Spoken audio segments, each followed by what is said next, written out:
I love this intercostal roll, not only because it also provides a diaphragm release, but it expands the front of the rib cage so that you might even out your posture. It's surprising and it's really unique. But what most of us are doing here is forward slumping, right? And we'll feel this as a pulling and a tightness sort of in the back of our neck and shoulders. So we'll work on the back of our neck and shoulders because that's where we're feeling the sensation. But somebody might come along someday, maybe it was me, and tell you that opening out the chest actually brings balance to the neck and the shoulders. And that's true. But the intercostals are a missing piece of that puzzle because as we slump forward, our rib cage shortens in the front and expands in the back. And if we just work the top, right, we're opening out the front, but we don't get this piece of actually being able to extend upright and spread the ribs apart and create some spaciousness through our spine and our rib cage. So I like to use a soft roller for this one, especially if it's your first time. If you have just a firm roller, wrap a towel or a yoga mat over it until you can find something a little squishy, comfortable enough. Start on your upper back.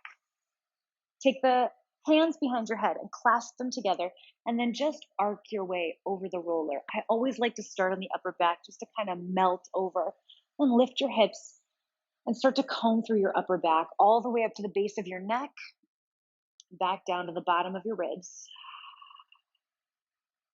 And while you're doing this is kind of the first time in this roll that you're asking yourself to really absorb the shape of the roller as you glide back and forth. Melt yourself into it.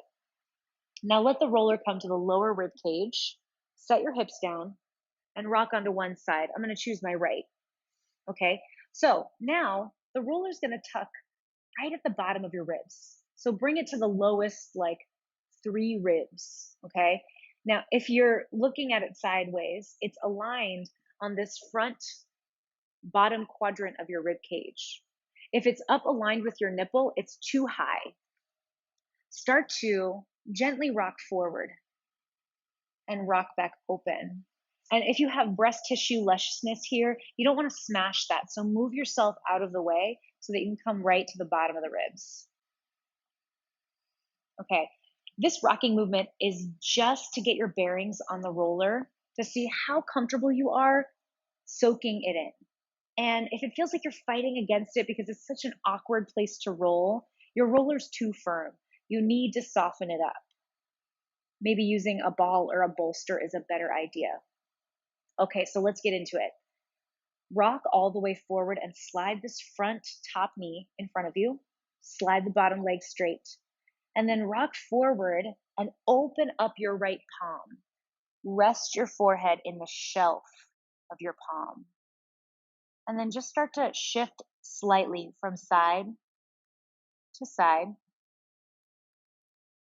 Just exploring the sensations on, again, this right front bottom quadrant of your rib cage, below your breast tissue, above your belly. All right, it's like this wing tip of the ribs.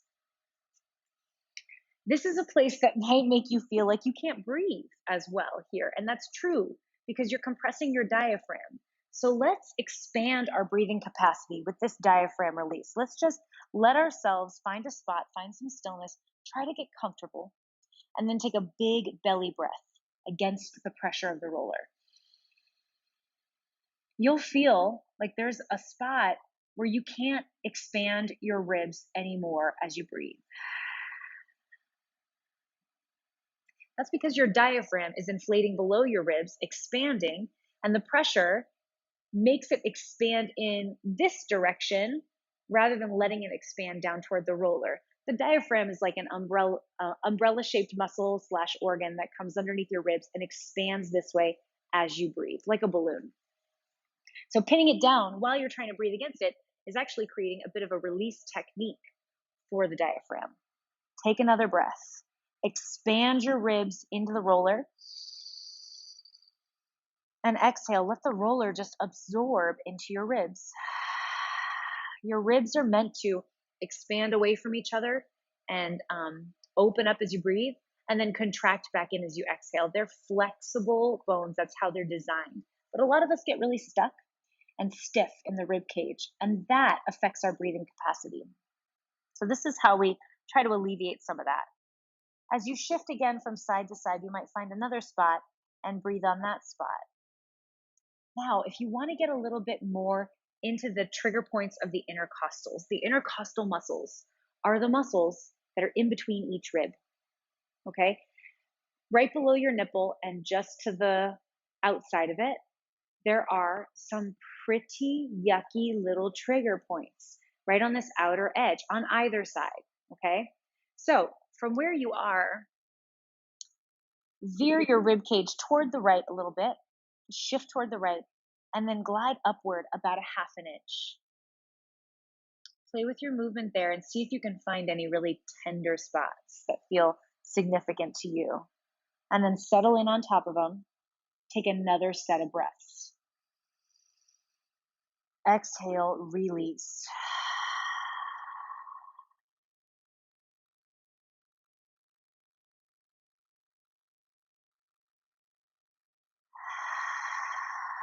When you are ready to get out of this place, you're going to curl the left toes and use your left hand to rock yourself gently back onto your side, gently back onto your back, grab onto your head, drape your spine, and glide through your upper back. While you're gliding here, see if you can feel a difference from one side to the other. Breathe into the front of your belly and your ribs. And feel the freedom on this side of your rib cage. Don't forget to turn around and do the other side.